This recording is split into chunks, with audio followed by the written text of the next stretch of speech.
ನಮಸ್ಕಾರ ಸ್ನೇಹಿತರೆ, ನಮ್ಮ ಯಾತ್ರಂ ಬೈ ವರ್ನ್ ಚಾನಲ್ಗೆ ನಿಮ್ಮೆಲ್ಲರಿಗೂ ಸ್ವಾಗತ. ನಮ್ಮ ಹೆಲ್ತಿ ಲೈಫ್ ಸ್ಟೈಲ್ ಚಾಲೆಂಜ್ನ ದಿನ 9.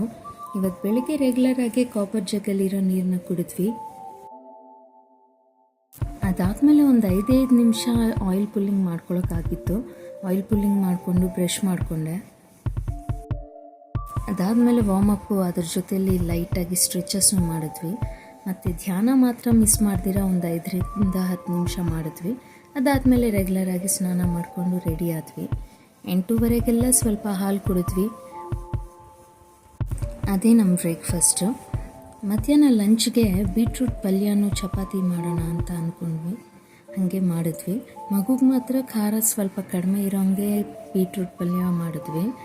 ನಮ್ಮಿಬ್ರಿಗೂ ಸ್ವಲ್ಪ ಖಾರ ಜಾಸ್ತಿ ಇರೋಂಗೆ ನೋಡ್ಕೊಂಡು ಮಾಡ್ಕೊಂಡ್ವಿ. ಆದಷ್ಟು ಖಾರ ಕಡಿಮೆ ತಿಂದರೆ ಆರೋಗ್ಯಕ್ಕೆ ಒಳ್ಳೆಯದು. ಬೀಟ್ರೂಟಲ್ಲಿ ತುಂಬಾ